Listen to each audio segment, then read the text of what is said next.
Bonjour à toutes et à tous. Donc, je suis Marthe Rubio, responsable de la région francophone du réseau international de journalisme d'investigation, JIGN. Et je suis très contente donc, de commencer ce troisième webinaire dans le cadre de notre série de webinaires gratuits Comment enquêter sur la pandémie. On va aborder aujourd'hui la question de la couverture et de l'enquête de la recherche scientifique, donc sujet très important et qui, je pense, va être très utile pour nombre d'entre nous.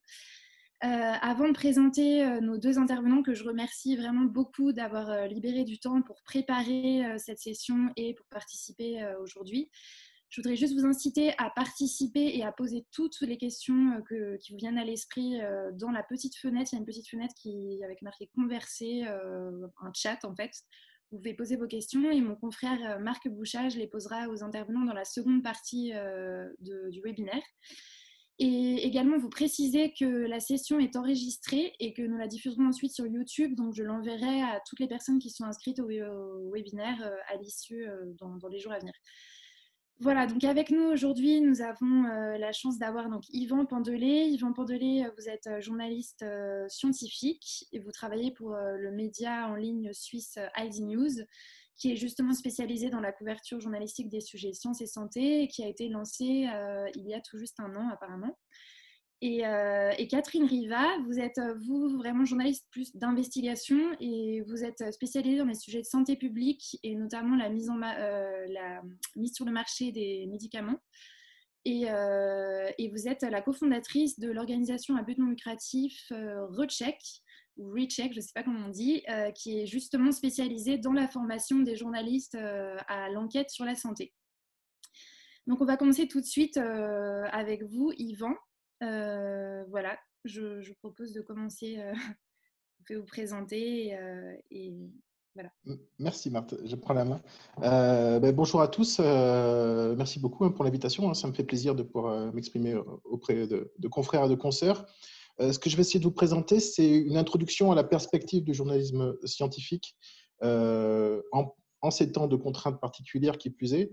Ça sera nécessairement d'assez haut niveau, je ne rentrerai pas dans les détails, mais si vous avez des questions, évidemment, n'hésitez surtout pas parce que voilà, 20 minutes pour présenter le journalisme scientifique, c'est un peu court.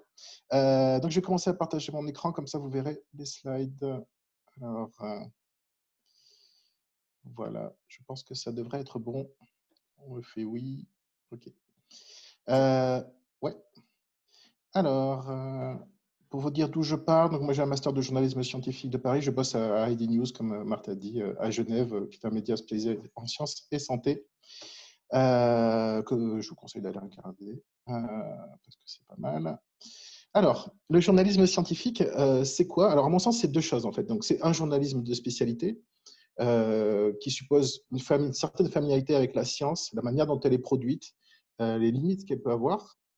Et c'est aussi une certaine approche, je pense, du journalisme qui consiste, peut-être par contraste avec d'autres courants du journalisme, à, quand on traite un sujet, essayer de tracer le périmètre des savoirs constitués avant, c'est-à-dire d'essayer de savoir quel est le consensus scientifique quand il existe sur le sujet qu'on traite.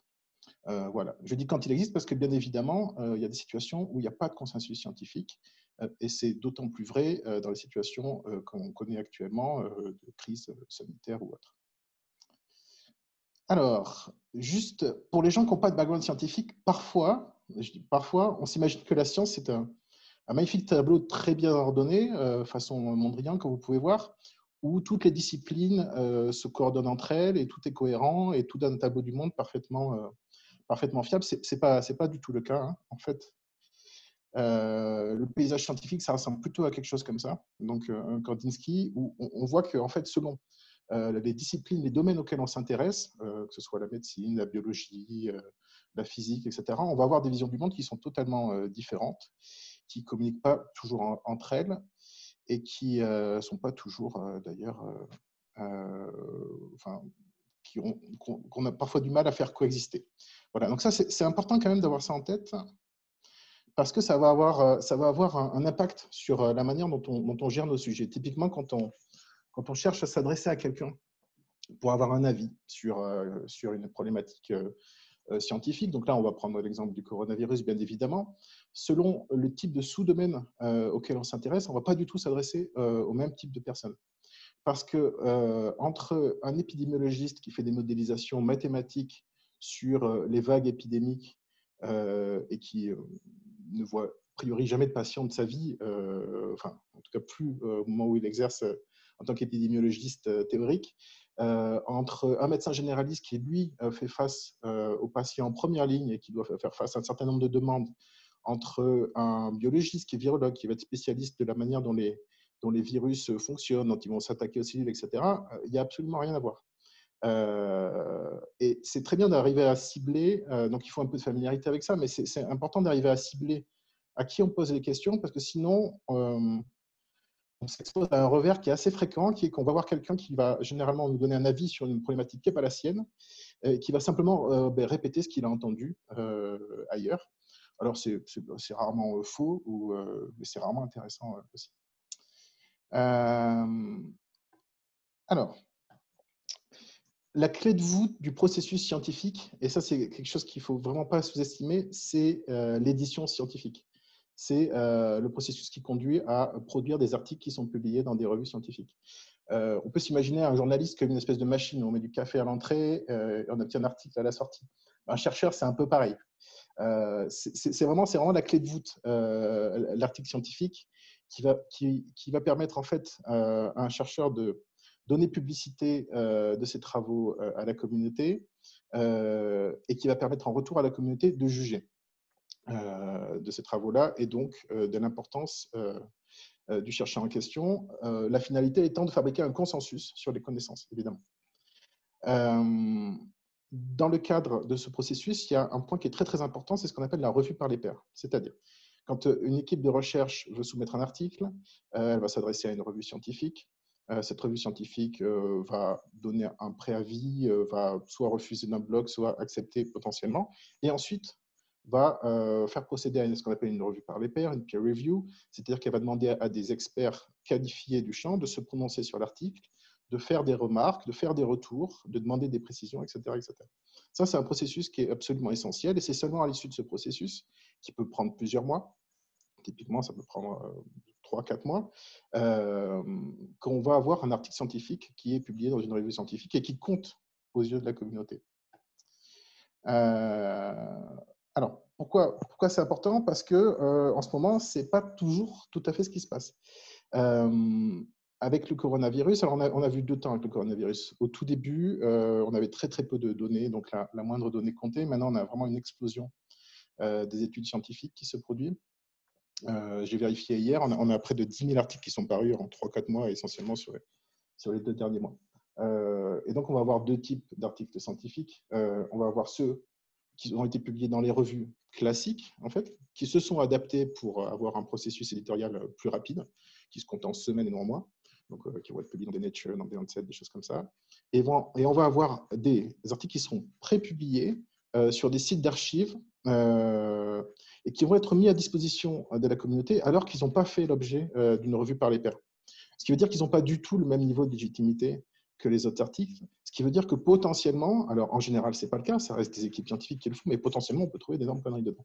Ça a été le cas, par exemple, pour cette histoire du serpent hôte intermédiaire du coronavirus ou du lien entre coronavirus et VIH, parce qu'on aurait trouvé des bouts de génome qui coïncidaient, etc. Tout ça, ce sont des articles qui, en fait, après avoir reçu des critiques de la part de la communauté, ont été retirés parce que tout simplement, ils ne correspondaient pas à l'état des connaissances et qu'il y avait des erreurs dedans. Donc ça, c'est important de l'avoir en tête. Ça fait une différence énorme quand on doit juger d'une étude. Alors, justement, juger une publication scientifique.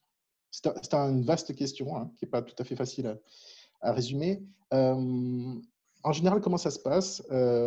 Souvent, pas toujours, mais souvent, ça commence par un communiqué de presse. On a des sites pour ça en tant que journaliste scientifique, le principal étant Eureka Alert, qui est un site américain géré par l'American Association for Advancement of Science. Ce qui veut dire qu'on va avoir un communiqué de presse qui souvent va gonfler un petit peu l'étude, mais qui également va permettre de la contextualiser. Et surtout, on va avoir un embargo, c'est-à-dire on va avoir 2, 3, 4 jours pour s'adresser à des experts et traiter proprement la publication scientifique en question. Qui plus est, l'équipe qui a produit ces travaux, en général, est prévenue et prête à répondre bien volontiers aux sollicitations des journalistes. Donc, en temps normal, c'est ce qu'on fait. On s'adresse à l'équipe qui a produit les travaux, on s'adresse à des experts indépendants pour leur demander leur avis. On a aussi quelques petits outils qui sont assez pratiques pour avoir des avis complémentaires quand on n'arrive pas à avoir des experts ou quand on n'en a pas assez, qui s'appelle Science Media Center, donc qui en fait agglomère des avis d'experts sur des grosses publis qui ont été interrogés en fait soit par des institutions, soit par d'autres journalistes. On a aussi PubPeer qui rassemble, là c'est des avis d'autres chercheurs. On peut ajouter un petit plugin à son navigateur et avoir les avis d'autres chercheurs sur les publications, c'est toujours très intéressant. Donc ça c'est en temps normal. Au temps du corona, évidemment, c'est un peu la guerre parce que tout le monde est débordé. Parce que les services de com en général servent plus à dérouter les demandes qu'à les traiter. Ça dépend évidemment des endroits, mais ils sont également débordés. Donc, en général, ce qu'on essaie de faire, c'est de cibler les clients fidèles, ceux qui répondent, ceux qu'on connaît, etc., etc. Éventuellement, les petites équipes de recherche qui ne sont jamais sollicitées et qui, là, peuvent l'être et qui ont généralement des choses à dire. Il y a aussi un outil qui est en train de se développer. Alors, je ne l'ai pas encore utilisé, je l'ai découvert il n'y a pas longtemps. Ça s'appelle Outbreak Science, qui est un outil qui permet en fait à la communauté de faire du reviewing sur des pré-publications. Donc, quand je dis la communauté, c'est la communauté scientifique. Donc, ça aussi, ça peut permettre d'avoir des avis complémentaires. L'idée étant toujours de s'appuyer sur des gens qui ont la connaissance scientifique pour juger d'une étude. Parce qu'en tant que journaliste, même scientifique, on n'est pas généralement qualifié pour juger complètement d'une étude. En revanche, c'est quand même utile d'avoir des points de repère. Je fais aussi une incise sur comment se procurer un article scientifique. C'est souvent pas très facile. Alors, Dieu merci, Dieu merci, elle a un nom, elle est kazakh, mais SciHub existe, donc c'est illégal, mais tout le monde l'utilise, hein, pas se mentir, les chercheurs aussi.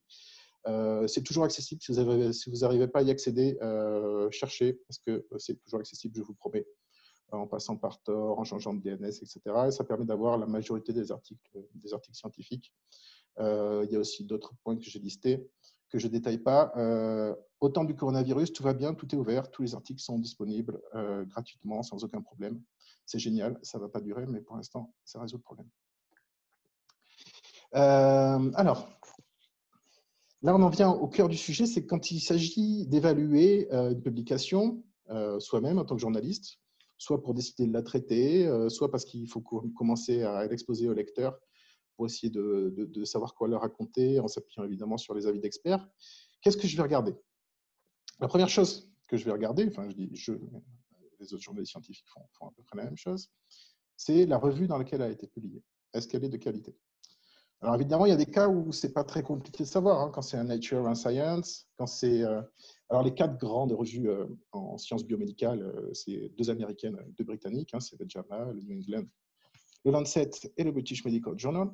Donc quand c'est des très très grandes revues comme ça, c'est pas très compliqué de savoir et ça permet de dire d'emblée que c'est un article important. Après, il s'agit de comprendre pourquoi, d'une méthodologie de qualité a priori, enfin c'est même à peu près sûr, et qui probablement apporte quelque chose de neuf.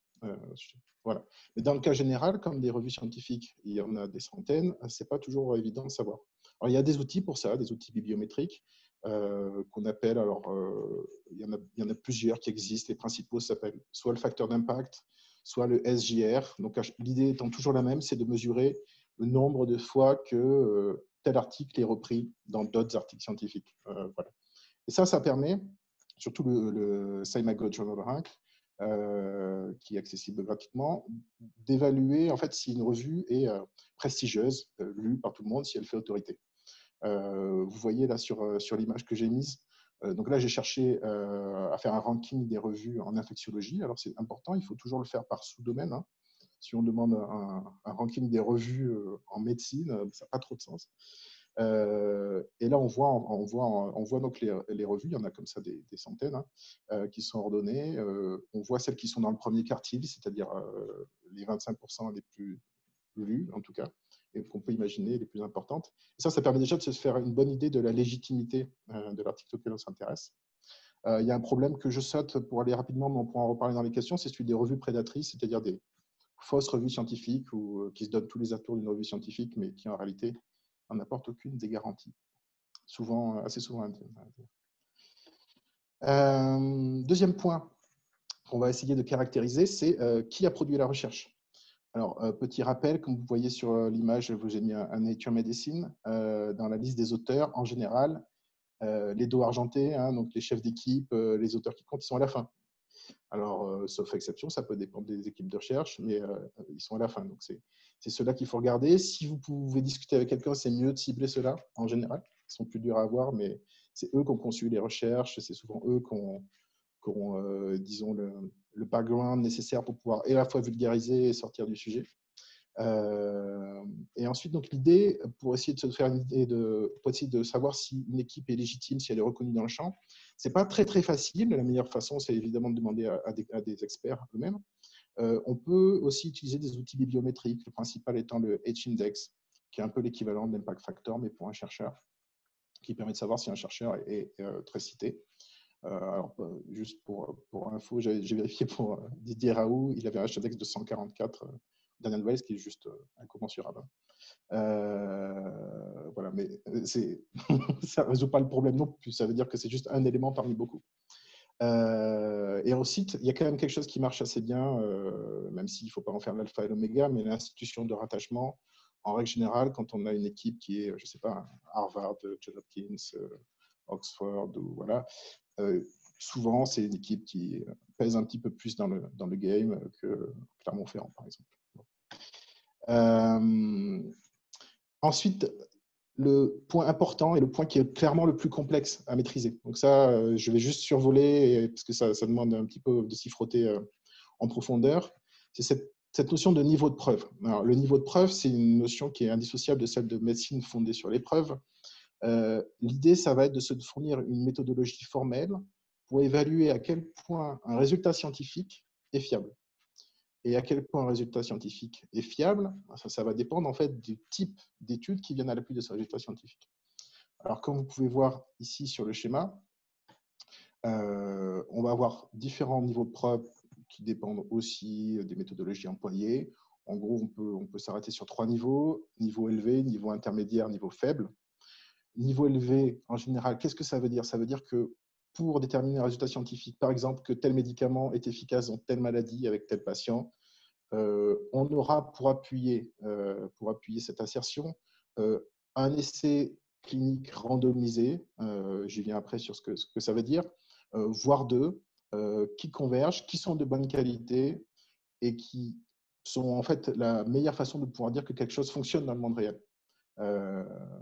Et au fur et à mesure qu'on va descendre dans la qualité méthodologique, alors des quantités d'études, il y en a tout un tas, on va avoir des résultats scientifiques qui sont intermédiaires. Ils ne sont pas faux, ils ne sont pas scandaleux, mais ils ne sont pas terminés. Il reste une incertitude. Donc, en termes de traitement journalistique, ça veut dire que peut-être qu'il semblerait, mais il reste des études à publier. On le formule comme on veut, mais en fait, c'est cette idée hein, qu'il y a un continuum en fait, entre ce sur quoi on n'a aucune idée et ce dont on est sûr. Voilà. C'est ça cette idée de niveau de preuve. C'est quand même quelque chose d'important. Alors ça s'applique. Je vous donne un exemple. Ce sera plus simple. Donc, la fameuse première étude de Marseille, donc de l'équipe du professeur Didier Raoult à Marseille sur la chloroquine, voilà, qui a été publiée dans une revue qui s'appelle International Journal of Antimicrobial Agents. C'est une étude qui a vocation à répondre à une question, comme toutes les études. La question que tout le monde se pose, c'est est-ce que la chloroquine donc, permet d'améliorer le sort des patients COVID-19 La question que pose cette étude, ce n'est pas exactement celle-là, parce qu'elle s'intéresse en fait à la charge virale. Donc, est-ce que réduire la charge virale dans une maladie, ça équivaut à améliorer le sort des patients? La réponse est dans le cas général, non. Mais pourquoi pas? C'est une question plus modeste, mais qui a sa légitimité, bien évidemment. Après, quand on regarde dans le détail, en fait, regarder dans le détail, ça demande du temps, un petit peu d'expertise. Là, ce que je vous ai mis en bas à gauche sur les slides, je ne sais pas si vous voyez mon curseur de souris, mais donc c'est en bas à gauche, c'est une analyse qui a été faite par un très bon site dont je vous parlerai plus tard, qui s'appelle Bibliovid, qui met en avant toutes les raisons, tous les biais pour lesquels ce niveau de preuve est faible. La raison principale étant qu'on a un essai qui n'est pas randomisé, c'est-à-dire on prend des patients, on les traite tous à Marseille et on les compare à un autre groupe qui a été fait de manière un petit peu factice dans d'autres hôpitaux ou aux patients qui ont refusé en fait, de participer à l'étude, ce qui fait qu'on a deux groupes qui ne sont pas du tout équivalents. On n'a pas de raison de penser que ce sont les mêmes personnes, les mêmes pathologies, que tout s'est passé de la même manière. Donc ce sont des groupes qui ne sont pas comparables. Donc ça, c'est la raison principale pour laquelle on a un niveau de preuve qui est faible. Ensuite, on a d'autres raisons un peu plus techniques, qu'on a multiplié les tests statistiques. Donc, à partir du moment où on cherche beaucoup en statistique, on trouve beaucoup. Enfin, plein de facteurs qui participent à rendre cette étude très peu fiable au niveau de ses résultats. C'est ce que j'ai expliqué dans l'article que j'ai écrit à la suite sur AD News. Je n'étais pas le seul d'ailleurs. Et donc, quand on demande à des experts, en général, là-dessus, ils font... ça ne nous apprend pas grand-chose. C'est mieux que rien. Il ne faut pas jeter le bébé avec l'eau du bain, mais ça ne nous apprend pas grand-chose. Voilà. Alors, l'essai clinique randomisé, je vais passer parce que je pense qu'à ce stade, tout le monde a compris à peu près l'idée de ce que c'est. En règle générale, le gold standard, c'est l'essai clinique randomisé. Donc, les patients, quand on teste un médicament typiquement, sont tirés aléatoirement dans le groupe traitement ou dans le groupe contrôle, ce qui permet d'être sûr qu'on a des populations parfaitement homogènes et donc de les comparer. Et en général, on fait ça en double aveugle, ce qui permet de s'assurer que le patient ne sait pas dans quel groupe il est et le médecin qui s'occupe du patient ne sait pas non plus, ce qui évite aussi tout un tas de biais. Tout ça n'évite pas tous les biais, évidemment. Un essai clinique randomisé de mauvaise qualité aura un niveau de preuve qui ne sera pas maximal. Dans le cas de COVID-19, c'est un peu compliqué de procéder comme ça. Ce qu'on fait, c'est qu'on fait des grands essais comme Solidarity, qui est promu par l'INSERM en France, ou Discovery par l'OMS.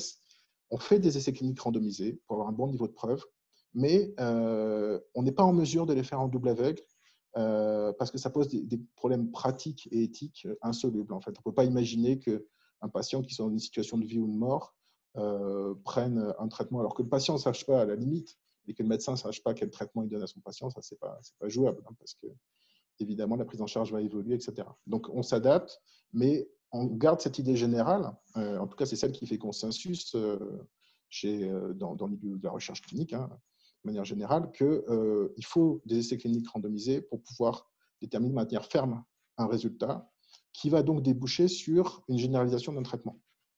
Parce que c'est ça derrière ce qu'on a en ligne de mire. Toute cette procédure-là, en temps un peu plus standard, est utilisée pour, par exemple, mettre sur le marché un nouveau traitement dans une indication. Là, en l'espèce, ça sera pour généraliser un traitement et dire qu'on peut l'utiliser dans tel cas d'espèce. Ce qui ne veut pas dire qu'on ne l'utilise pas sans ça, mais on l'utilise au cas pour cas, en faisant attention, dans des essais cliniques, etc. Alors, il y a plein d'écueils auxquels on peut être confronté quand on veut juger de la qualité d'une étude. Il y en a un ou deux sur lesquels j'aimerais attirer votre attention. C'est sûr, quand on dit qu'un traitement est efficace de manière significative. Alors, c'est une notion qui est mathématique, la significativité. Qu'est-ce que ça veut dire? Ça veut dire on a fait un test de probabilité, un test inférentiel, qui nous permet de dire la différence que j'observe entre mon groupe traitement et mon groupe contrôle, il y a très peu de chances qu'elle soit du hasard. Très peu de chances. Moins de 5% de chances. En général, c'est le critère qu'on retient. Voilà. Et ça veut dire ça, mais ça ne veut pas dire plus que ça.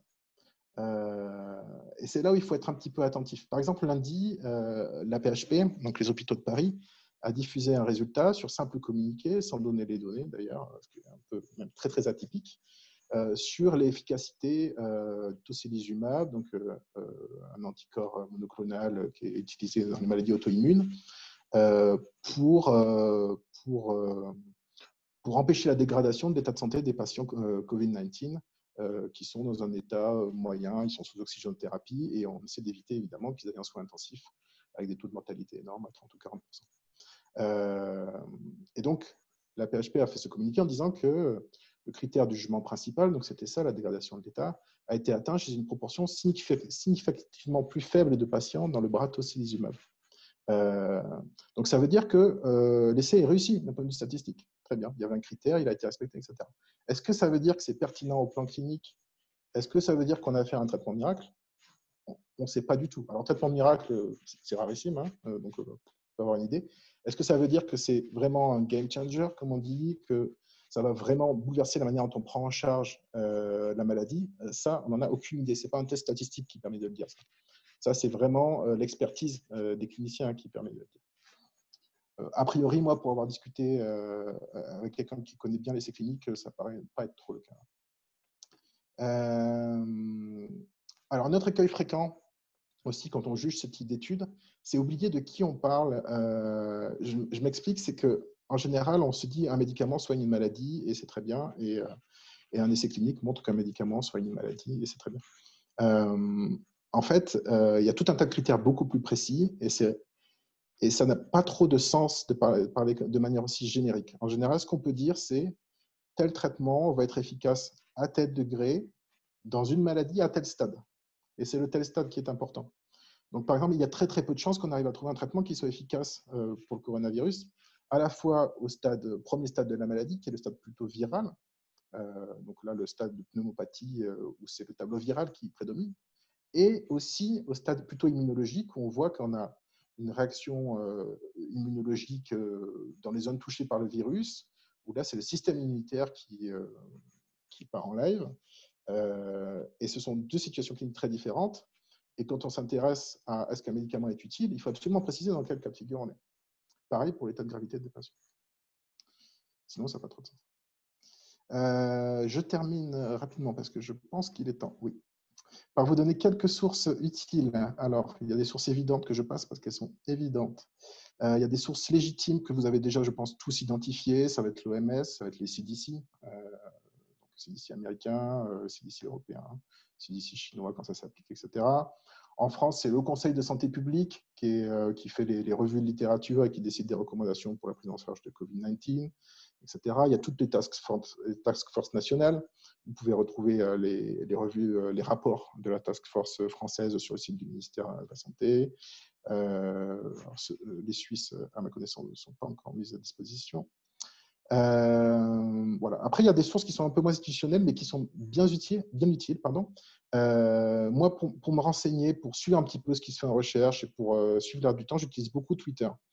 Mais alors, pas Twitter comme ça, de manière complètement ouverte, parce que le coronavirus, maintenant, tout le monde en parle, hein, donc ça n'a aucun sens. Donc, je me suis fait une liste très, très ciblée de quelques personnes qui comptent. Voilà. Alors, ça va être quoi? Ça va être des scientifiques importants que j'ai identifiés, des épidémiologues ou des virologues. Quelques voix qui portent en médecine, Eric Topol, rédacteur en chef de Medscape, son homologue du Lancet, quelques voix institutionnelles, Maria von Kerkhove de l'OMS, qui gère la réponse aux maladies émergentes, des gens comme ça, Antoine Flao en Suisse, qui gère l'Institut de santé globale. Voilà, quelques confrères aussi. Il y a Helen Branswell de Stat News, site américain spécialisé en médecine, qui fait un excellent travail, vraiment. C'est quelqu'un qui vaut qu'on la suive. On a aussi Kai Kupferschmidt qui travaille pour Science, à la partie magazine de Science, qui fait aussi du très bon travail. Tous ces gens-là, c'est très intéressant de les suivre, parce que ça permet vraiment d'avoir une vue sur ce qui change en recherche avant de le voir partout ailleurs. Il y a aussi les plateformes scientifiques. Ça permet plus de voir les débats entre chercheurs. Ça permet de voir que le consensus n'existe pas toujours. Alors, il y a des plateformes pour virologues, pour infectiologues, que je vous ai mentionné.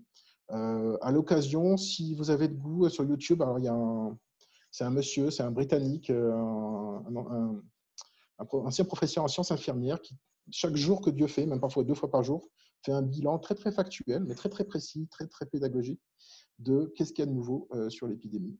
Il fait ça depuis le début, et pour se tenir au courant, c'est quand même très utile. Voilà, dernier point. En science, ce qui est difficile, c'est d'avoir une vue globale en général. C'est souvent pas les articles qui permettent d'avoir ça, c'est les articles qui sont accumulés. Quand il y a des personnes qui ont fait le travail à votre place, il faut en profiter en tant que journaliste. Et c'est le cas, évidemment. Il y a beaucoup de gens qui font ce travail-là de nos jours. Alors, ce que je vous conseille, moi, il y a notamment le bulletin hebdomadaire de Reactim. Reactim, c'est le consortium de l'INSERM qui s'occupe des maladies émergentes. Donc là, c'est la version française, donc qui choisit les publications qui ont du sens, qui les résume et qui les a déjà sélectionnées pour qu'elles soient importantes. Donc ça, c'est très utile. Il y a aussi un site magnifique dont je vous ai déjà parlé qui s'appelle Bibliovide. Donc ça, c'est géré au CHU de Grenoble, où ce sont des médecins volontaires, en général experts en santé publique, qui sélectionnent les articles qui ont du sens, qui les résument et qui donnent le niveau de preuve aussi. Et ça, c'est vraiment très, très utile. Et enfin, on a les synthèses du Haut Conseil à la santé publique en France qui fait le même travail. Alors, je passe sur les scientifiques qui comptent. Je pense que vous les avez tous peut-être un peu identifiés. Il y a notamment, en termes de recherche en épidémio, de modélisation en épidémio, il y a notamment l'équipe de l'Imperial College London qui a eu vraiment une influence incroyable puisque c'est à la suite de leur modélisation qu'on a vu les pays d'Europe de l'Ouest changer de stratégie et se dire qu'il fallait prendre au sérieux l'épidémie et prendre des mesures de confinement ou de semi-confinement comme on a en Suisse. Enfin, ce sont des gens qui pèsent beaucoup. On a aussi Harvard, on a l'Université de Hong Kong, etc. Voilà. Est-ce que j'ai le temps pour quelques conseils? Je demande à Marthe. Alors, rapidement, oui. Rapidement, quelques conseils. Très bien. Alors, non, alors ça, c'était juste pour vous dire que la notion de fake news n'est pas très opérante, je trouve. Fake news, ça ne veut pas dire grand-chose. Enfin, en général, on essaie d'être un peu plus subtil que ça. Donc, pareil pour la notion de debunk, moi, je ne l'aime pas trop. Parfois, ça se justifie. Par exemple, quand certains médias que je ne nommerai pas déterrent Luc Montagnier pour qu'il nous dise que le virus a été créé par les Chinois à base de VIH. Enfin bon, là, ok, ça mérite le terme de fake news. Mais sinon, c'est assez rare. En général, on va avoir des données, des nouvelles de plus ou moins bonne qualité qu'il s'agit d'analyser. Voilà, si le monde était simple, ça se saurait. Autre conseil, ne pas être un taliban des chiffres, ça veut dire quoi? Les chiffres ne valent que dans la mesure où ils permettent de décrire une réalité. Je vois souvent dans certains articles des erreurs un peu ridicules, c'est pas grave, hein, mais par exemple, quand on dit que 18,37% des patients Covid-19 vont en soins intensifs, ça n'a pas de sens d'être aussi précis avec les chiffres. L'idée, c'est qu'on en a à peu près 1 sur 5. Et puis voilà. Bon. C'est pareil, il y a eu beaucoup de débats sur quelle est la létalité, qui sont très légitimes évidemment. Quelle est la létalité de la maladie? Est-ce que c'est 0,7 comme en Corée du Sud, 0,7% des gens qui vont décéder après avoir la maladie? Est-ce que c'est plus? Est-ce que c'est 2, 3, etc. Ce sont des débats qui sont légitimes. À partir du moment où ça converge, et là on a tous à peu près l'idée que ça converge autour de 1%, peut-être 2%, peut-être un peu moins, bref, pas non plus s'entretuer pour des décimales en fait. Hein. L'idée c'est qu'une maladie qui a une létalité de 1%, à partir du moment où elle est très contagieuse, c'est beaucoup. Et donc il faut agir. Quoi. Enfin, un dernier point, un dernier conseil à vous donner. Si vous pensez que la science, ça permet d'être sûr, c'est l'inverse. Journalisme scientifique, ça permet plutôt de gérer et d'admettre l'incertitude et de la quantifier. C'est d'ailleurs, je suis tombé sur une interview dans le Guardian juste ce matin d'un Carl Beckström, qui est un biologiste américain qui a écrit un bouquin sur le bullshit, qui donne un conseil aux journalistes qui est d'admettre en fait le fait que les données scientifiques sont plus ou moins vraies à un moment donné et qu'elles vont évoluer, qu'elles vont se consolider ou que certaines idées vont tomber. On voit ça tous les jours avec la crise du coronavirus. C'est normal, c'est pas illégitime, c'est comme ça que ça fonctionne. Il faut juste essayer d'en prendre son parti en tant que journaliste. Je n'ai pas d'autres meilleurs conseils à vous donner là-dessus. Et ma foi, j'en ai terminé. Ah, j'avais un dernier point. Je laisse juste la slide comme ça. Et puis, je pense que ça reviendra nécessairement dans les questions parce que ça va être un sujet très clivant. Mais en général, le débat politique tend à se polariser sur des mauvaises questions pour ou contre Didier Raoult, etc., qui sont des questions pas du tout intéressantes, en fait, hein, quand on réfléchit.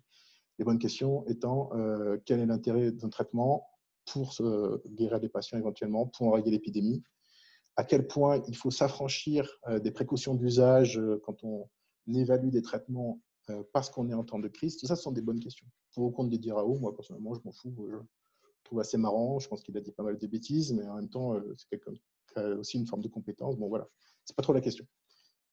Voilà, j'en ai terminé. Je laisse la parole à Catherine Riva maintenant. Et puis, on se reparle après quand vous aurez des questions. Merci beaucoup Yvan pour ces conseils très utiles. Et du coup, cette liste Twitter que tu as élaborée, elle est publique? Tout le monde peut s'abonner, peut la suivre? Alors, à la base, elle l'était pas, mais je vais la passer en public. Ah, génial, super. Écoute Catherine, on va passer du coup à ta présentation qui va du coup traiter davantage des questions de santé publique et vraiment d'investigation.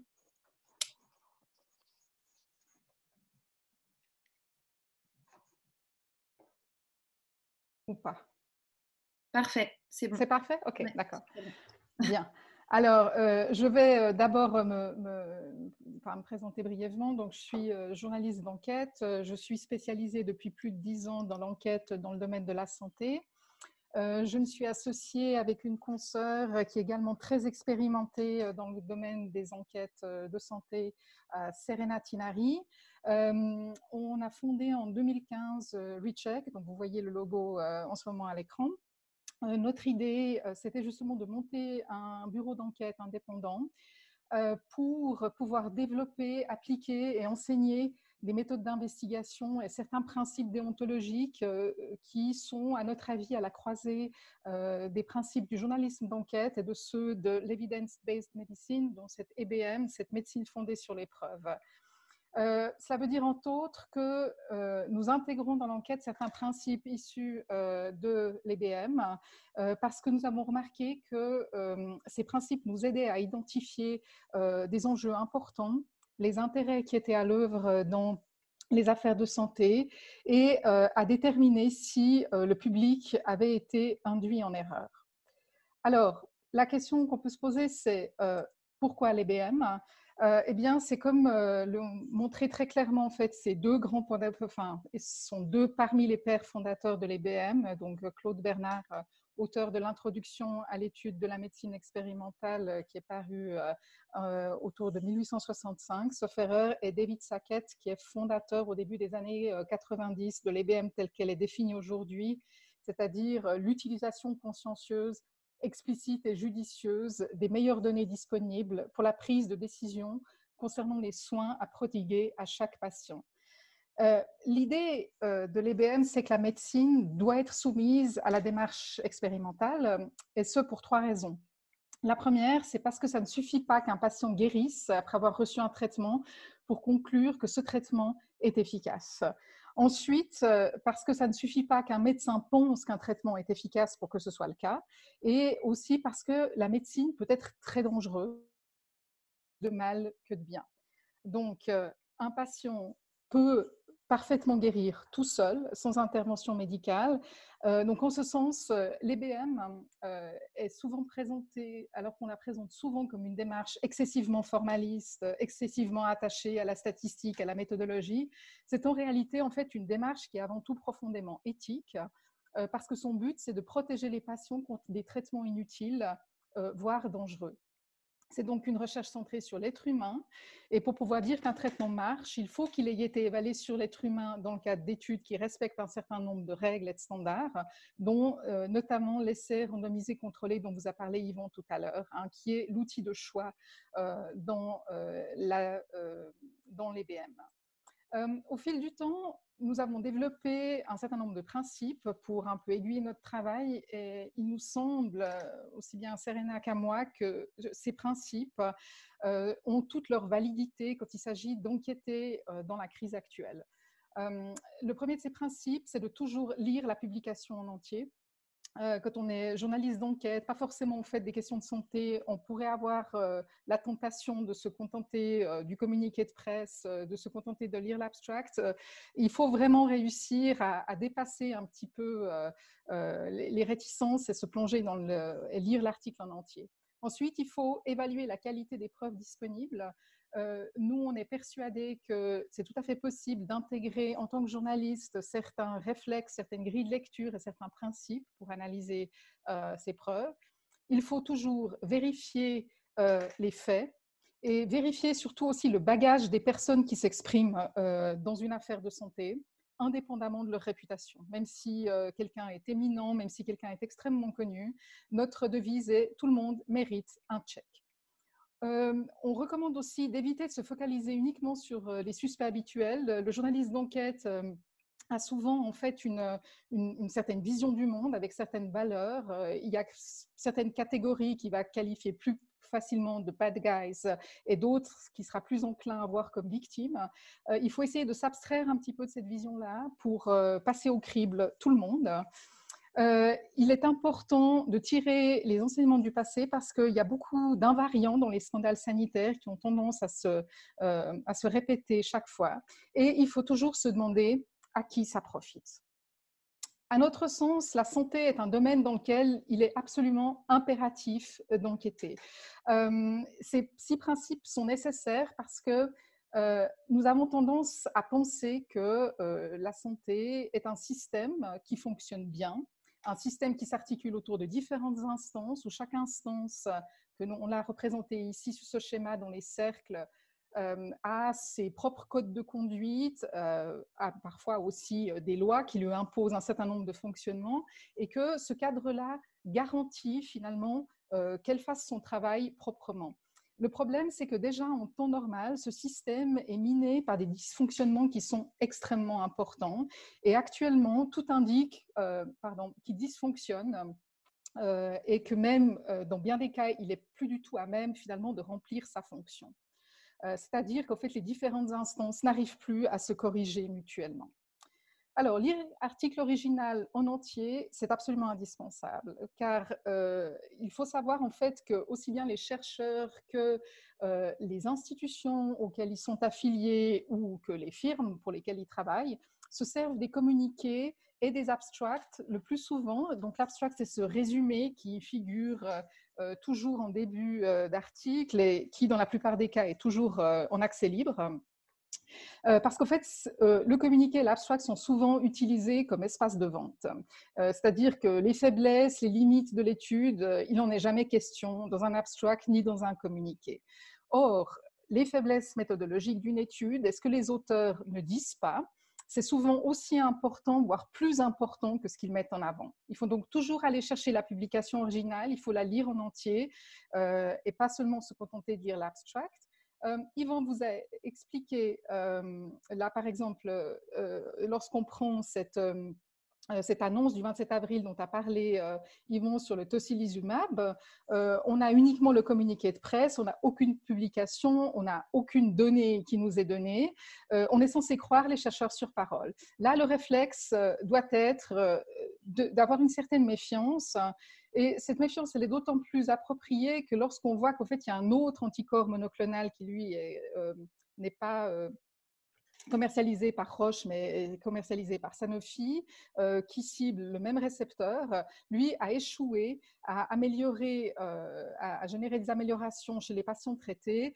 Cette annonce, on l'a appris le même jour. Alors, je vais aller rapidement sur les outils à utiliser.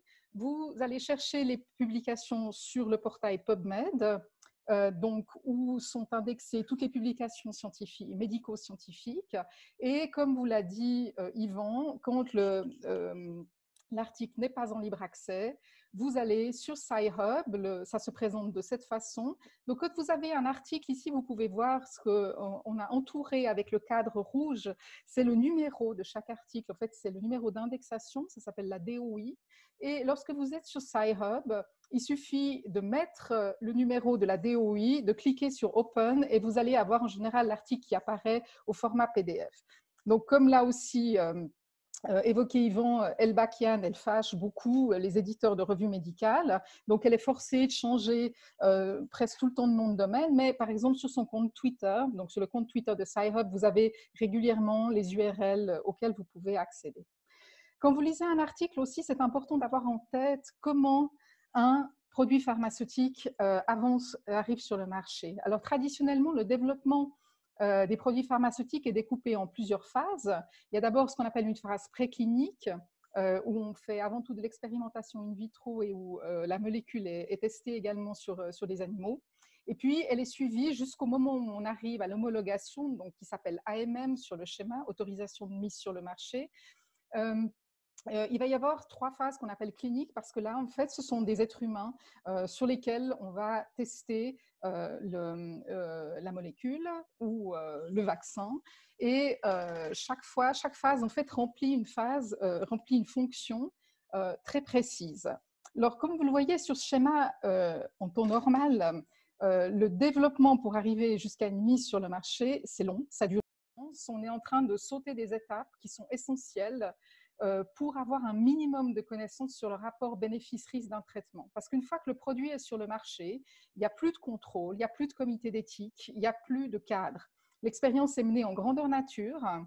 Il n'y a plus de garde-fous, il n'y a plus que du monitoring. On arrive dans la phase qu'on appelle post-marketing, la phase 4, où tout ce qu'on va essayer de monitorer, c'est s'il y avait des effets indésirables très graves, mais très rares, qui ne pouvaient pas être détectés chez les cohortes de patients qui ont participé aux essais avant l'homologation. Ce qu'il faut savoir aussi, c'est que le produit pharmaceutique, c'est un objet qu'on appelle technico-réglementaire, c'est-à-dire que la procédure d'homologation, elle se déroule dans un cadre technique et normatif qui est très strict, qui est présenté fréquemment, surtout en période de crise comme aujourd'hui, comme étant finalement simplement une lourdeur administrative. Ce n'est pas vrai.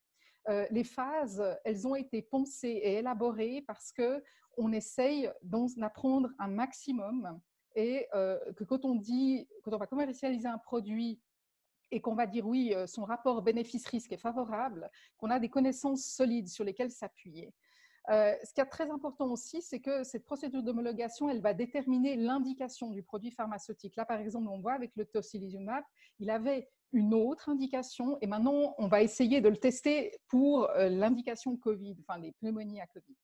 Donc, ce qu'on voit, c'est que l'indication, ça détermine le marché, le futur marché de la molécule, et il est évident que le fabricant et d'autres intérêts vont essayer régulièrement d'influencer ce cadre. Donc, ça vaut vraiment la peine de s'y intéresser.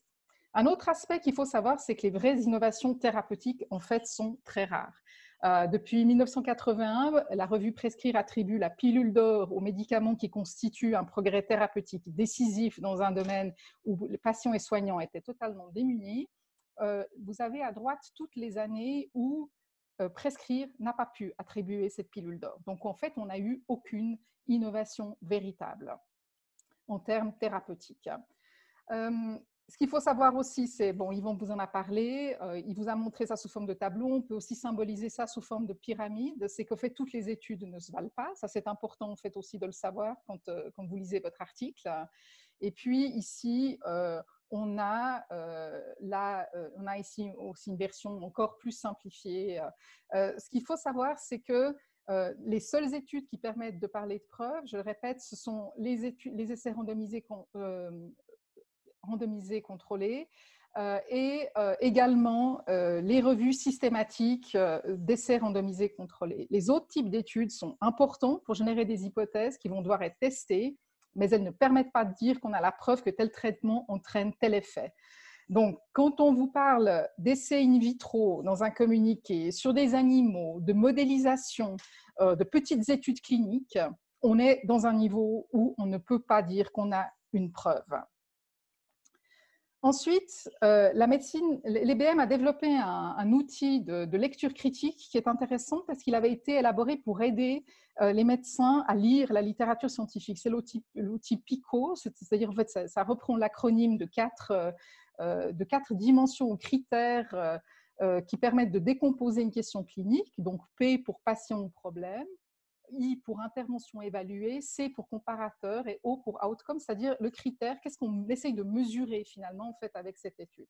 Quand vous lisez une étude, vous devez toujours vous assurer que la publication fournit suffisamment de renseignements sur ces 4 critères.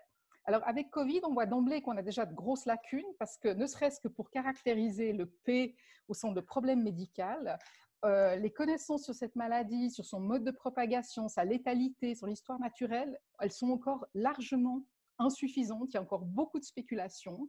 Et ce qui nous manque notamment comme réponse, alors qu'en fait il s'agit d'une question essentielle, c'est qu'est-ce qui se passe si on ne fait rien en fait avec Covid, suivant la catégorie d'âge étudiée. Un exemple là qui va concerner directement par exemple la pandémie, c'est que par exemple on pourrait regarder en fait quel est l'effet justement aussi chez les soignants quand ils se lavent les mains. C'est aussi là vous avez en fait des références, vous pouvez vous amuser à faire l'exercice aussi, c'est-à-dire pour voir est-ce que le fait de se laver les mains permet de réduire la transmission des infections nosocomiales. Le troisième aspect, ça concerne le check. C'est quelque chose qu'en fait, en tant que journaliste d'enquête, on est censé faire tout le temps. Dans le domaine de la santé, c'est très important de le faire et de se montrer aussi un peu irrévérencieux. C'est-à-dire de ne pas se mettre à plat devant des gens simplement parce que ces personnes ont des titres de professeurs ou sont considérées comme des leaders d'opinion dans leur domaine. Parce qu'il faut savoir qu'au moment où son produit est encore en phase d'évaluation auprès des autorités de régulation, le fabricant va toujours mettre en place un dispositif marketing pour stimuler la demande. Un fabricant ne lance jamais un produit dans le vide, il va toujours essayer de créer un hype autour de ce produit. Et parmi les auxiliaires les plus importants dans ce dispositif, on trouve ce qu'on appelle les Key Opinion Leaders, ou leaders d'opinion, ou COL. Et on peut dire que dans le cadre de la crise actuelle, ce sont surtout les cols qui sont sollicités. C'est-à-dire qu'on n'a pas eu le temps de mettre en place les autres dispositifs parce qu'on est en situation de crise.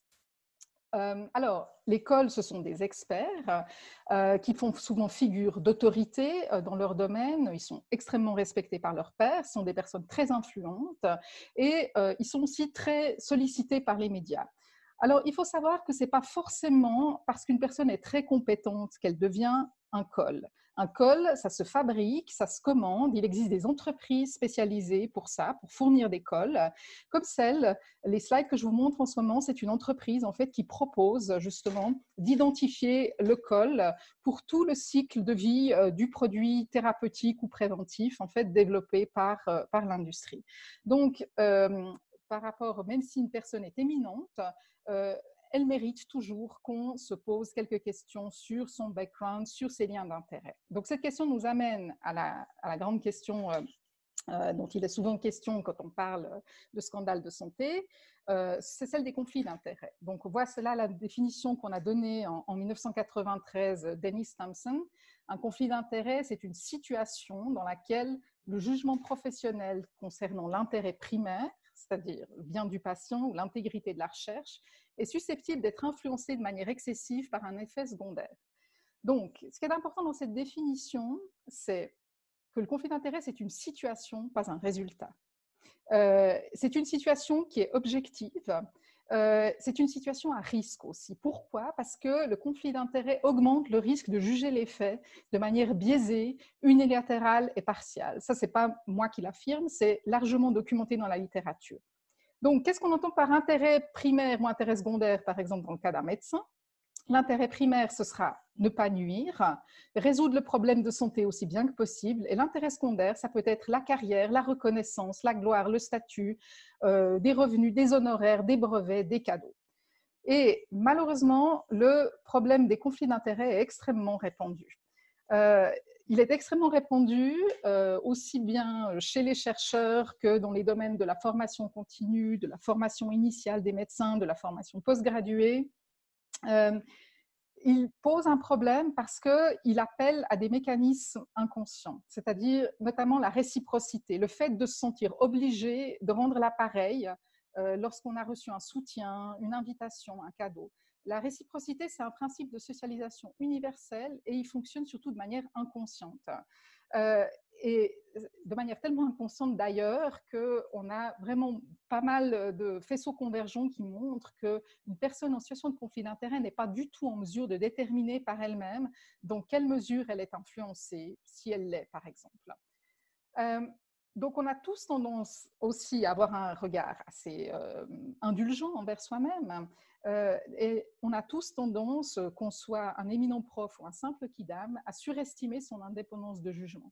On pense par exemple que la plupart d'entre nous vont penser qu'on n'est pas dupe, que les cadeaux ne nous influencent pas, qu'on arrive à garder son libre arbitre. Pourtant, on a eu de très nombreuses expériences qui ont été montrées et qui ont été montées et qui démontrent que dès qu'il y a cadeau, il y a risque d'influence.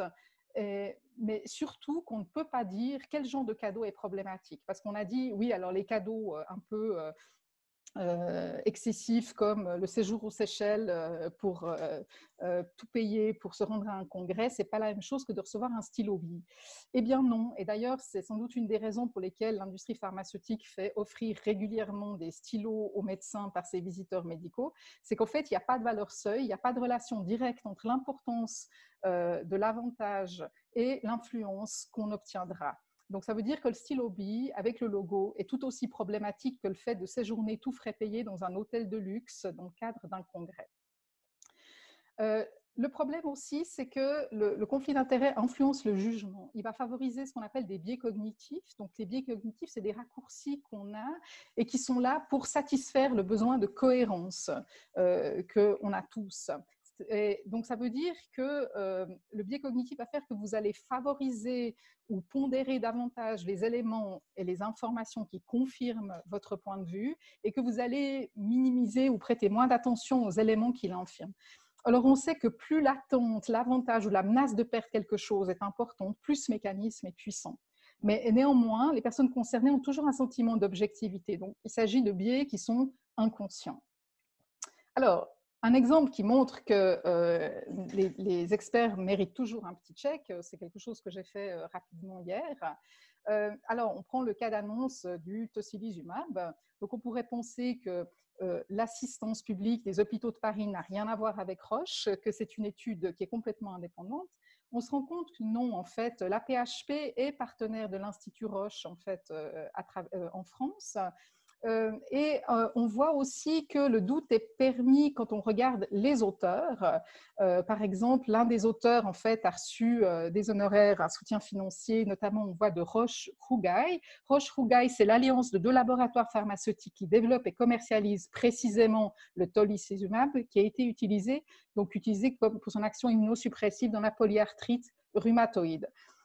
Le problème, c'est que cette annonce, elle a été faite en France. Et en France, en principe, il y a une loi qui oblige les experts à déclarer leur conflit d'intérêts, normalement, s'ils s'expriment dans les médias. À ma connaissance, là, ils ne l'ont pas fait. Bon, ils ne sont vraiment pas les seuls. Pratiquement personne ne respecte cette loi, sauf les gens qui n'ont pas de conflit d'intérêts et qui veulent le souligner. On voit aussi que les liens entre Roche et, par exemple, c'est un autre auteur, Maxime Dougado, ne datent pas d'hier. En fait, il y a une vieille collaboration entre l'assistance publique des hôpitaux de Paris en rhumatologie et Roche. Donc, en fait, ça, c'est quelque chose qui pose problème et en fait, qui mériterait véritablement d'être thématisé. Je vous cite aussi l'analyse de Thomas Pesty qui montre en fait aussi, qui a rappelé que cette molécule avait été aussi impliquée dans des études qui étaient assez problématiques. Et puis, il a cité également, en fait, là où on peut aller vérifier les montants qui ont été touchés par les rhumatologues, en fait, de la part de Roche. On arriverait certainement aussi à des sommes conséquentes. Donc, comment est-ce qu'on fait pour mettre en évidence ces informations-là? Vous pouvez vous reporter aux déclarations d'intérêt qu'en principe les chercheurs doivent faire quand ils publient dans des revues médicales, mais aussi quand ils signent des guidelines pour les sociétés savantes. Vous pouvez aussi vous reporter au programme des congrès, des formations continues, où là les sponsors sont indiqués. Allez voir aussi du côté des brevets, solliciter la loi sur la transparence ou le Freedom of Information Act de votre pays, et puis consulter les bases de données dont je vous montre en fait ici, donc Euro for Docs, Dollar for Docs. Ensuite, vous avez aussi LobbyWatch qui donne quelques informations. En France, la base de données, en principe, où devraient figurer les DPI. Mais là, par exemple, pour ces chercheurs, elle n'y figure pas. Aussi, en Allemagne, Corrective a fait Euro for Docs. Voilà, donc ça, ce sont des ressources qui sont très utiles, en fait, quand il s'agit de faire quelques recherches. Et puis, regardez en fait aussi les rapports annuels des instituts, regardez quelles ont été les sources de financement, c'est toujours important. Aussi, ne pas se concentrer uniquement sur les acteurs facilement identifiés comme bad guys, bad pharma, compagnie d'assurance. Là, on le voit, en fait, c'est une structure qu'on aurait identifiée comme publique, elle est problématique aussi. Et il faut toujours partir donc du principe que tout le monde a un agenda et des intérêts, même les acteurs qui se posent comme au service de l'intérêt général, comme non-profit. Il faut vraiment enquêter sur chacun d'eux. Parce qu'on identifie facilement l'industrie pharmaceutique ou certaines compagnies d'assurance, parce que ce sont des acteurs commerciaux comme étant les bad guys, mais tous ces autres acteurs, les centres hospitalo-universitaires, les médecins, les sociétés savantes, les ONG, les fondations, les autorités de santé, eux aussi vont chercher à influencer la manière dont les journalistes parlent d'eux. Et puis, tirer les leçons du passé. On a déjà eu des pandémies au cours des 20 dernières années. C'est intéressant de se demander quels étaient les dispositifs à l'œuvre à cette époque, qui en a profité, Je rappellerai en fait, par exemple, l'histoire, la saga du Tamiflu. Toutes ces questions, il faut se les poser. Elles peuvent être très utiles pour éclairer la situation actuelle. Je rappellerai par exemple que Tamiflu a rapporté environ 18 milliards de dollars à Roche. Je vous assure qu'il y a beaucoup de monde qui est dans les starting blocks pour pouvoir réaliser un jackpot pareil aussi avec Covid. Donc, il faut se souvenir que ça s'est déjà produit et se demander ce qui s'est passé et ce qui se passe vraiment quelque chose d'analogue actuellement. Et puis, se méfier des poncifs quand on essaye de savoir à qui ça profite. Par exemple, un des poncifs, c'est les pharma se livrent une concurrence acharnée. En fait, ce n'est pas comme ça. L'industrie pharmaceutique, c'est un secteur qui s'apparente beaucoup plus à un réseau de coopération. On parle de managed competition. Actuellement, par exemple, il existe au moins 82 accords de coopération entre les 16 plus grandes compagnies pharmaceutiques, des accords de copromotion, de co-développement, de licence de droits de propriété intellectuelle, etc. Un autre poncif, c'est les nouvelles molécules sont hautement efficaces pour les patients. Leur seul problème, c'est leur prix. En réalité, non. Les produits pharmaceutiques sont évalués au terme de procédures qui sont de plus en plus laxistes et en dépit de doutes réels sur le caractère favorable de leur rapport bénéfice-risque. Et puis, le poncif le plus fréquent, c'est de dire que la question du profit concerne avant tout les acteurs commerciaux. Là, ce diagramme montre tous les acteurs qui sont actuellement susceptibles de tirer parti de la crise Covid. On se rend compte qu'ils sont beaucoup plus nombreux et surtout qu'ils ne se limitent pas à l'industrie pharmaceutique. Enfin, il y a des questions auxquelles le journaliste d'enquête doit exiger des réponses à ces questions-là. Parce qu'en fait, on n'a toujours pas de réponse claire, alors qu'on sait que ce virus circule depuis au moins décembre 2019. Il y a d'abord la question de la qualité des données sur les taux d'infectés, de malades, de décès. On n'a toujours pas de données fiables à ce sujet-là.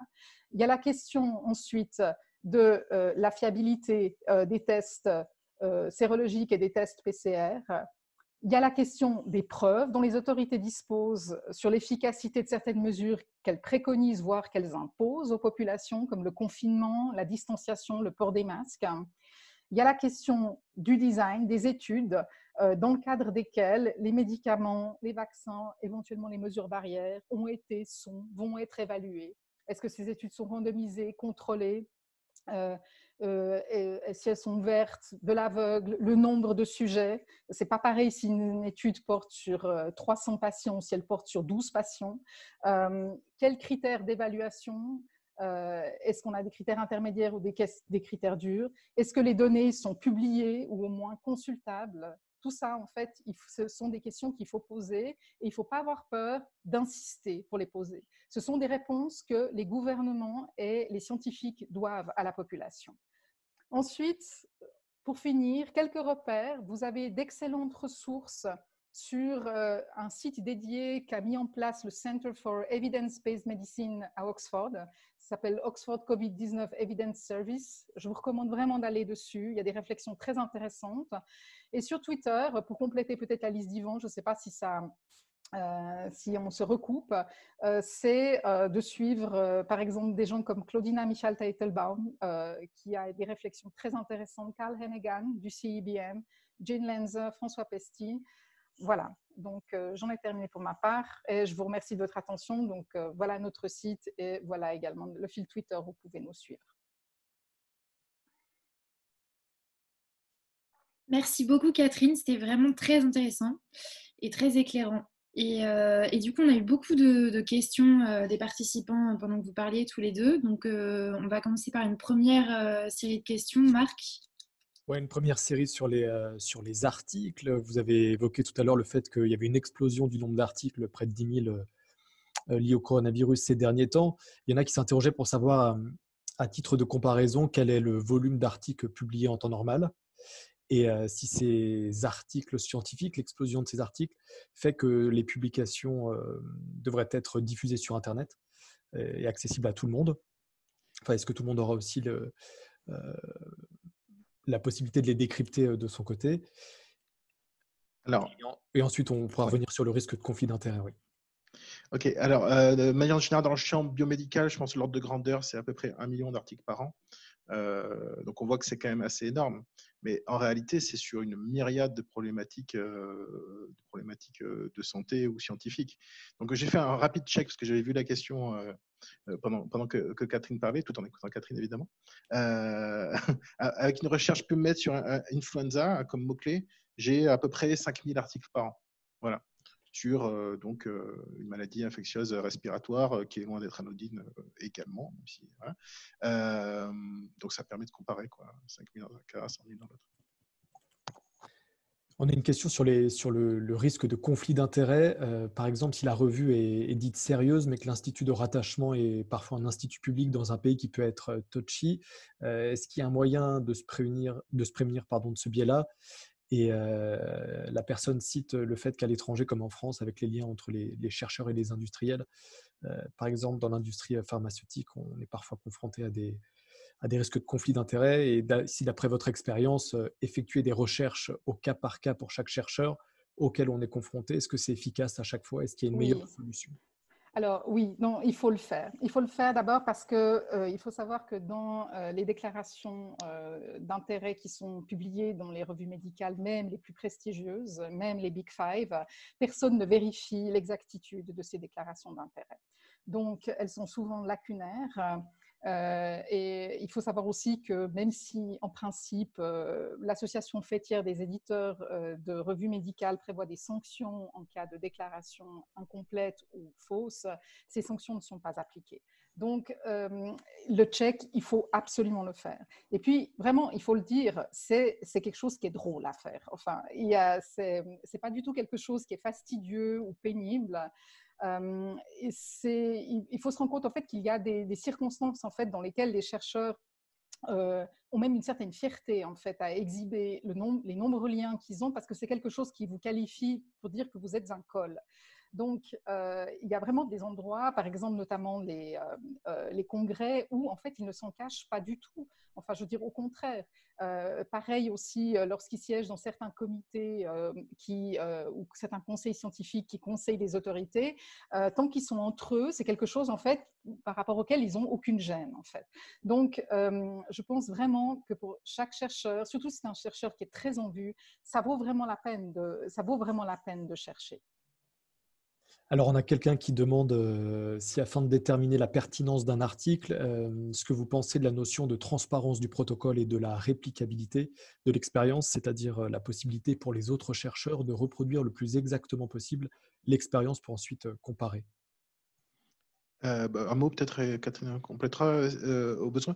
Oui, c'est un point qui est très très important en fait. Alors, il y a au moins de chance, c'est que dans le champ biomédical là-dessus est peut-être en avance sur d'autres champs disciplinaires.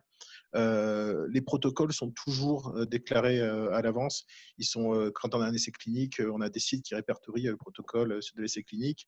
Alors parfois avec un niveau de détail qu'on peut juger insuffisant, mais ce sont des points qui sont très importants, surtout parce que, alors c'est important de déclarer le protocole en amont, parce qu'en réalité, un résultat ne vaut que par rapport au protocole initialement prévu. Si on modifie le protocole a posteriori, le résultat ne vaut plus du tout.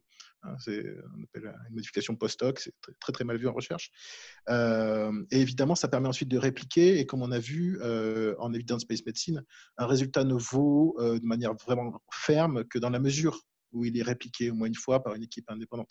C'est l'idée majeure. Alors, je suis tout à fait d'accord avec Yvon. Je pense malheureusement que ces principes auxquels moi, personnellement, j'adhère tout à fait et qui seraient les principes d'une science bien faite, ils sont rarement suivis des faits.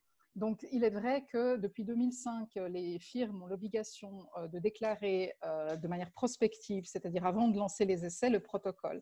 Ça vaut vraiment la peine d'aller sur ces bases de données. Donc, la plus grosse, c'est clinicaltrials.gov aux États-Unis, et de vérifier les historiques des changements qui ont été apportés au protocole. Des fois, c'est intéressant, on voit qu'il y a des patients qui ont été ajoutés, enfin, je veux dire qu'on a grossi certaines cohortes, etc. Mais il faut savoir en fait que C'est vrai qu'en termes méthodologiques, par exemple, de changer le protocole en cours de route, c'est un no-go, mais il faut savoir que ça se fait sans arrêt. Et que de présenter aussi ce qu'on appelle des analyses post-hoc comme étant prétendument des résultats obtenus dans des essais randomisés contrôlés, donc qui auraient presque une valeur prospective, il y a beaucoup de cas où ça n'a gêné personne et où, par exemple, les produits concernés sont toujours sur le marché, sont toujours recommandés. Donc, je pense qu'il faut s'intéresser à ces protocoles parce que c'est vrai que la réplicabilité, c'est le fondement de la science. Et je pense que le problème pour les chercheurs, c'est qu'il y a peu de motivation en fait, à répéter des études sur certains produits parce que ce n'est pas avec ça que vous allez voir votre facteur d'impact. Donc, justement, ces rankings que vous a montré Yvan, c'est pas là que vous allez pas grimper en fait avec ça. Ce sont pas ces publications-là qui vont faire le buzz. C'est d'autres types de publications toujours avec une nouveauté, avec un gros effet d'annonce. On a une autre question sur les reviews d'articles sur un thème. Est-ce que c'est des sources intéressantes? Oui, c'est fondamental. On a un défaut collectif, je dirais, en journalisme scientifique, qui est de s'attacher un peu trop à la publication, à la petite nouvelle scientifique, etc. En règle générale, la science, ça se fait sur des temporalités qui sont beaucoup plus longues que ça. Ça se compte en années, parfois en décennies. Donc, à ce titre, c'est vraiment essentiel. Tout ce qui est revue de littérature, par exemple les Nature Reviews, typiquement, qui sont des revues de littérature destinées aux chercheurs, donc de très haut niveau, tout ça, c'est de la littérature qui est fondamentale pour essayer de déterminer quel est l'état de l'art, comme on dit. Et donc, accessoirement, nous, en tant que journalistes, essayer de déterminer ce qui est nouveau par rapport à l'état de l'art, si tant est qu'il y ait de la nouveauté. On a une question d'une personne qui demande des conseils pour réussir à prendre des pincettes avec le résultat d'une étude sans perdre la confiance des lecteurs. Par exemple, elle prend le cas quand notamment le gouvernement adopte officiellement le traitement, comme ça s'est vu en Afrique, dans plusieurs pays qui ont officiellement adopté le traitement du professeur Raoult et qui ont reçu des milliers de doses de Sanofi, et que même les autorités de la santé en disent du bien. Et la personne cite le cas du Sénégal. Donc, comment arriver à gérer ça? Et deuxième question qui découle de cette première question, toujours de la même personne, c'est qu'elle a l'impression qu'il y a une méfiance accrue des lecteurs, notamment ouest-africains, vis-à-vis des études faites en Occident. Et elle revient sur les propos qui ont été tenus sur LCI d'une possible étude sur le vaccin BCG en Afrique. Et donc là, elle fait référence au fait que Camille Locht, directeur de recherche de l'INSERM, et Jean-Paul Mira, chef du service de réanimation de l'hôpital Cochin, ont effectivement parlé sur LCI en direct d'un éventuel bien fondé d'une potentielle étude du vaccin BCG contre le Covid-19 auprès de populations du continent africain.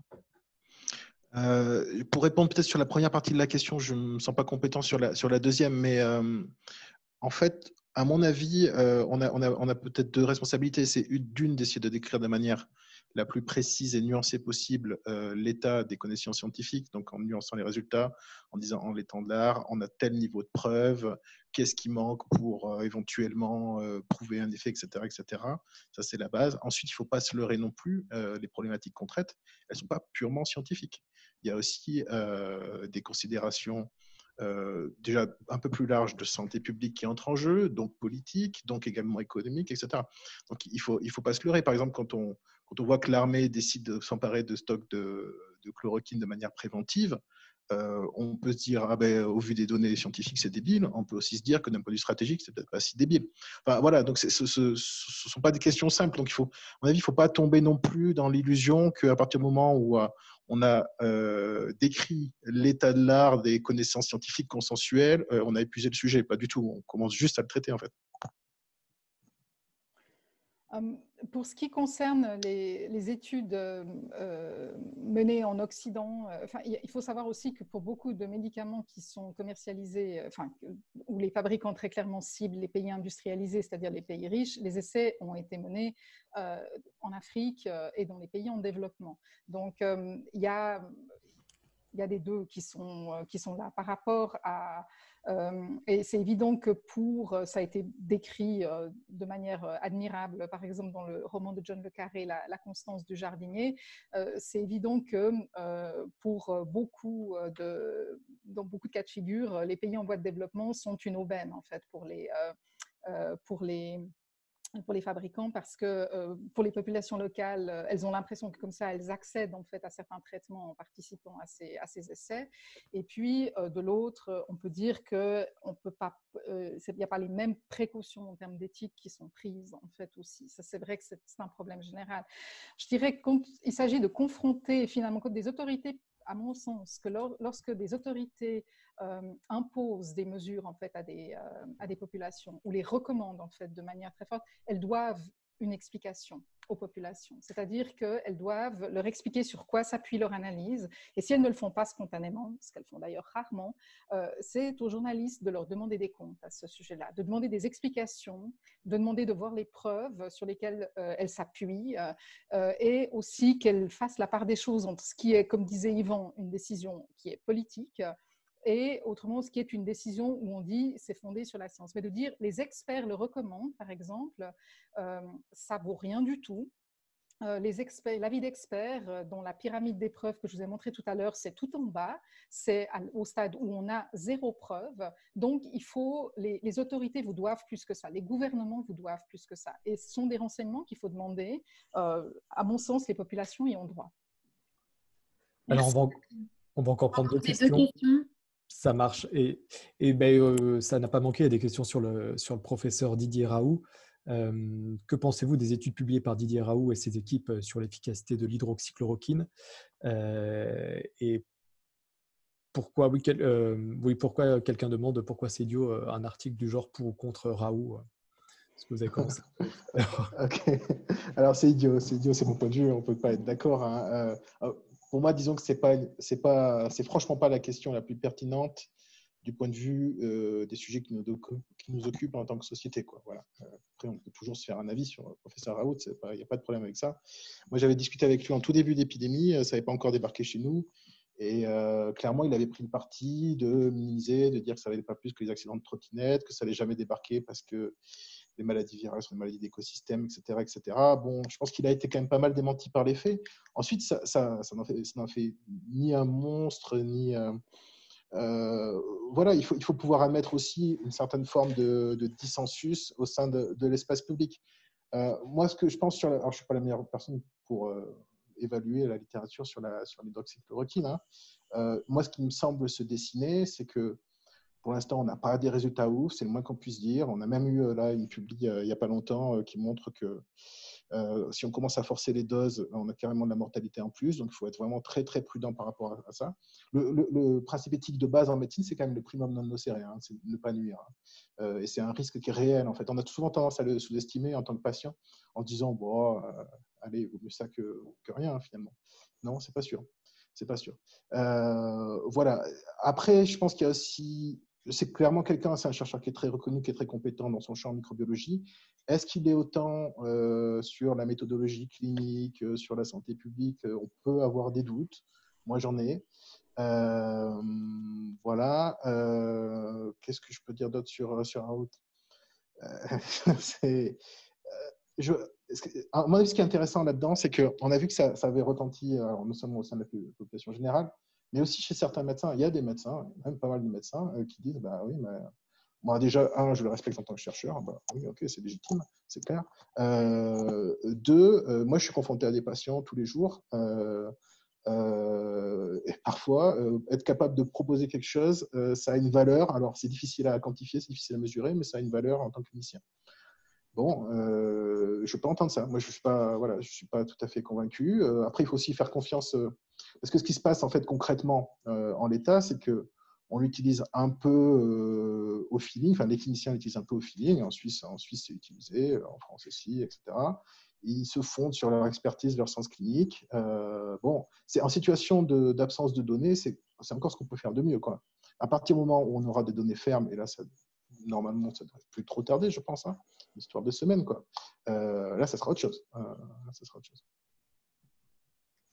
Et peut-être juste, c'est vraiment la toute dernière qu'on a, c'est faut-il suivre les études médicales et la recherche médicale chinoise? Alors, si vous y arrivez, vous êtes fort, parce que, en fait, ce qui se dessine, c'est qu'il y a des publications chinoises, évidemment, hein, et elles sont suivies. Moi, ce qui me fascine un peu, c'est qu'à chaque fois que je peux demander à un chercheur Un médecin, est-ce qu'il a discuté avec des homologues chinois? Est-ce qu'il a des rapports directs avec des homologues chinois, etc. La réponse est non. Il y a une forme de blackout. On sent bien qu'il y a un contrôle très strict et centralisé des informations du côté de la Chine. Et il y a aussi des raisons culturelles qui font que les informations ne passent pas au passage. Voilà, donc oui, évidemment, il faut suivre ce que font les Chinois. Après, les Chinois, si on peut, quoi. Après, les Chinois, il y a aussi plein de trucs qu'ils avaient soit pas vus, soit pas vraiment dit. Hein. Le fait que la maladie soit en 2 phases, avec une phase plutôt virologique, une phase immunologique, ils ont été plutôt discrets là-dessus. L'aspect vascularite, etc., également, et ça n'avait pas été trop évoqué. Donc, ils sont probablement très bons en virologie. Est-ce qu'ils l'ont été autant dans d'autres champs disciplinaires? Je ne sais pas. Catherine, vous voulez ajouter quelque chose? Je voulais juste dire par rapport à ce qui est la façon dont la figure de Didier Raoult est traitée dans les médias. Je pense que c'est je salue toute volonté d'analyser de manière rigoureuse des travaux lorsqu'ils sortent, surtout en fait quand ils sont assortis de promesses et que ça se passe dans un contexte de crise aussi tendu que celui qu'on vit actuellement. Donc je pense que c'est très important de scruter ces publications avec beaucoup de vigilance. J'appelle de mes voeux la même vigilance lorsque ce sont des études qui sont produites par des grosses pharma comme Roche, comme Merck, comme Sanofi. Et là, je me rends compte en fait que il y a, comment dire, en fait, il y a beaucoup moins d'acharnement à vouloir imposer la bonne science en fait quand on est face justement à ces acteurs majeurs du paysage de la santé. Donc, il faut éviter le 2 poids 2 mesures. Je pense qu'effectivement, ça sert à rien de diaboliser la figure de quelqu'un comme le professeur Raoult. J'appelle de mes voeux la même diligence lorsqu'il s'agit d'analyser justement des annonces comme celle qui nous a été faite hier sur cet anticorps monoclonal, etc. On est beaucoup fixé sur la chloroquine. Raoult est devenu un espèce d'épouvantail comme ça de la bad science, de la science mal faite. Il faut savoir que de la science mal faite, actuellement, il s'en fait beaucoup et partout. Donc, en fait, il faut être vigilant de tous les côtés. Très bien. Juste peut-être pour terminer, c'est vrai que je suis tout à fait d'accord. Et il y a un enjeu qu'on n'a peut-être pas beaucoup évoqué, ce serait dommage de le passer sous silence, c'est la recherche est un monde extrêmement compétitif. C'est une jungle et toutes les équipes de recherche du monde se battent en ce moment pour être les premiers à publier des résultats significatifs, sinon signifiants, sur Covid. Et ça, c'est quelque chose qu'il ne faut pas sous-estimer. Quand la PHP décide de faire son annonce sur les résultats du tocilizumab, alors il y a clairement un aspect éthique, ça, on peut tout à fait être d'accord, mais enfin, ce n'est pas non plus seulement pour l'aspect éthique. On va voir Martin Hirsch, directeur général de la PHP, qui participe à la réunion, qui félicite la recherche française toutes les 3 minutes. Oui, donc, ces enjeux-là ont tendance à se télescoper. Hein. Faut en avoir conscience. Absolument. Très bien, Hubert. Je crois que ça va être le mot de la fin. Merci beaucoup à tous les deux pour tous ces conseils qui sont vraiment très utiles pour nous. Enfin, en tout cas, je parle pour moi, journalistes qui n'y connaissent pas grand-chose. Et surtout pour les personnes, j'ai vu qu'il y avait des personnes qui s'inquiétaient d'avoir raté le début du webinaire. Je vais l'envoyer à tout le monde, à toutes les personnes qui étaient inscrites par mail dès qu'il est en ligne. Donc voilà, merci beaucoup à tous et puis à la prochaine pour un prochain webinaire peut-être sur le sujet. Pour l'instant, il n'y en a pas encore de prévu, mais je vous informerai au plus vite quand il y en aura. Voilà, merci encore. Hein. Merci. Merci à vous. Merci, bonne journée. Au revoir. Au revoir.